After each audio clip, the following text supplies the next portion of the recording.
Sup lifters! Today's session was pretty good, I would say. I had some decent numbers. I finally did another barbell row after I stopped for 2 weeks because of a reason or another.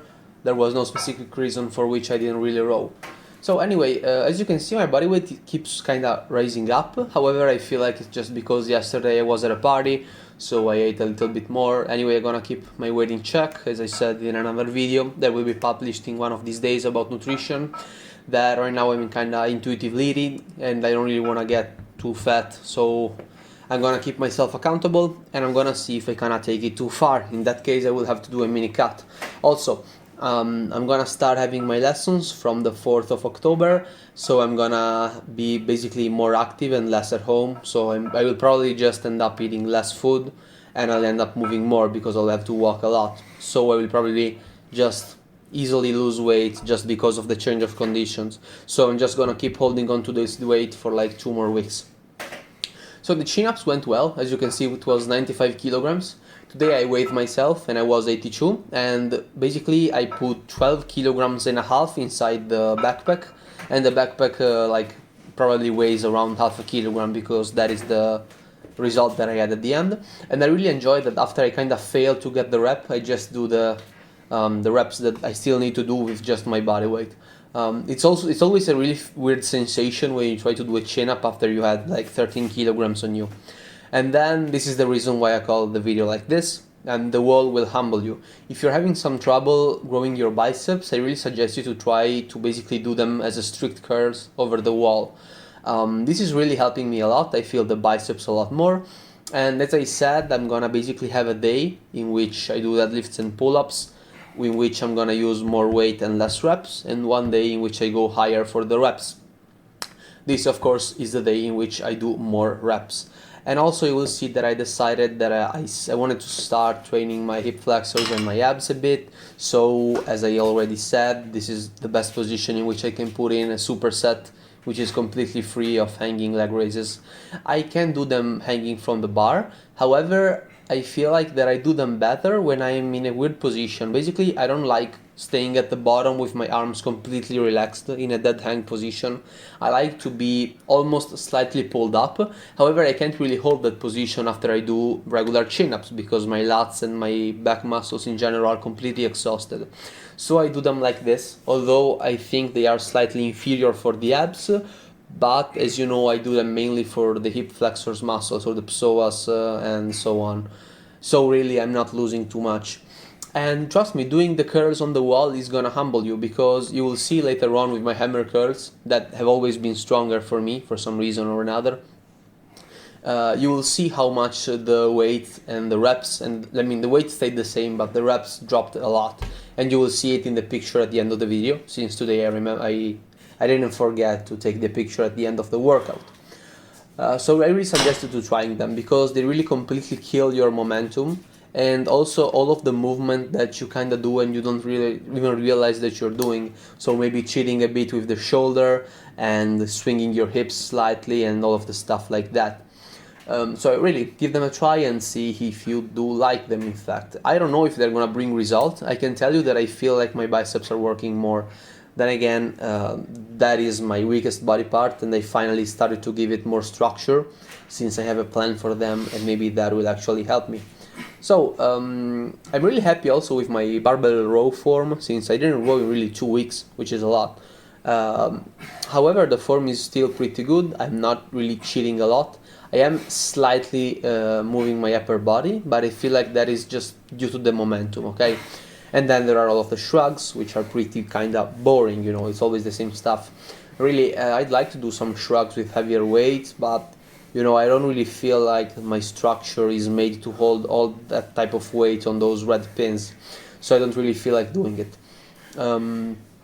Another thing that I wanted to mention is that when you do barbell row, you really want to be careful to cheat as little as possible, of course, because it's really easy to cheat on this exercise. Number one, you can kind of load your knees and use that push from the bottom. You can basically try to kind of use your glutes and basically hinge yourself in a slightly higher position, or you can just be doing like Yates row and you didn't even know about that.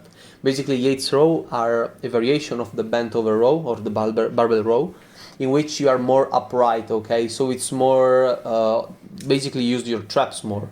And as you can imagine, my traps are way stronger than my back in this position, because I can do 20 reps with 50 kilograms against those like 10 to 11 or 12 reps that I do on the normal bent over row. So really there is a lot of way in which you can cheat, and this is why I really don't think that it is the best exercise for beginners. I talked about this topic some time ago, I don't really remember, in which I said that they can be useful, but only now I kind of realize how easy it is to cheat, and I also do still cheat. However, if you see like big bodybuilders and stuff like that they do them really horribly.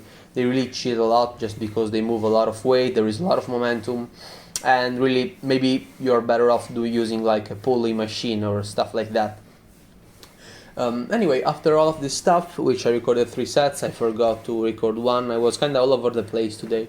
We have our hammer curls, which again I decided to try to do them strict, because I usually did them with this weight, and I usually did them freely, okay? And I usually got like 12 to 13 reps, and you will see that the reps really dropped a lot. I don't have the picture on me right now, so we're gonna comment about that later, but I remember that the last set I did like 6.5.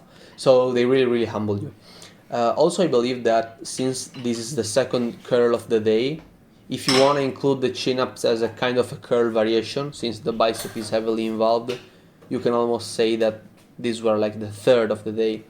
However, basically the bicep is already kind of exerted a lot of its own ability to push the weight for the day. So it's kind of normal that the performance goes down. However, there is the brachioradialis helping you up. Also, there is a fun story about my brachioradialis, which kind of is giving me quite high hope for the hammer curls. Basically, I told you that yesterday I was at a party, I was at a graduation party, and I had a shirt on. And this shirt was, I don't want to say that it was extremely snug for me, but it was kind of old, and as you know, I kind of went up in weight. So basically, I reached for the phone in my pocket and I brought it up to my ear because I wanted to listen to an audio. And I put the phone down, and a friend of mine told me, "Hey, your shirt is ripped." And I basically ripped it right maybe at the elbow, but like the lateral side of the elbow. So basically where there is the brachioradialis. So I mean the hammer curls might be working. Or that shirt was just extremely small, but it didn't really feel like that way. I mean, it was snug, but again, it's kind of a fun story to say that I basically broke a shirt because my forearms are getting too big. Then again, I finished my day with the forearm curls and squeeze, giving the priority to the curls and then the squeezes. And on the pull day, I was just gonna do 3 sets instead of 4, because you will notice how much my baseline for the squeezes goes down. I feel like it completely drops down to a certain point in which it doesn't make any sense to do both of this stuff. So I just do 3 sets and call it a day, because anyway I spent the whole day gripping stuff, and while I agree that I used the straps, my hands were still gripping, especially like in the chin-ups and stuff like that. So there we go. I have chin-ups with 95 kilograms, 5, 5, 5, 4 plus 1 and 3 plus 2, which means 4 at 95 kilograms and 1 at body weight, 3 at 95 kilograms and 2 at body weight. Bicep curls on the wall with 8 kilograms, 15, 15, 14, 14. I can probably raise the weight and slightly lower the reps, and then my leg raises. I started strong and then I stayed stable at 12. I did my barbell row first, I don't know why I wrote it like that. I did 12, 11, 11, 10, and I believe last time that I did them I did like 11, 11, 10, 9 or 10, 10, so it went up. And this really says a lot about how other exercises kind of carry over to similar movement pattern. In this case, the pendlay row with the barbell row. Then I had my strict hammer curls, and look at that. I did 10, 8, 7.5, 6.5.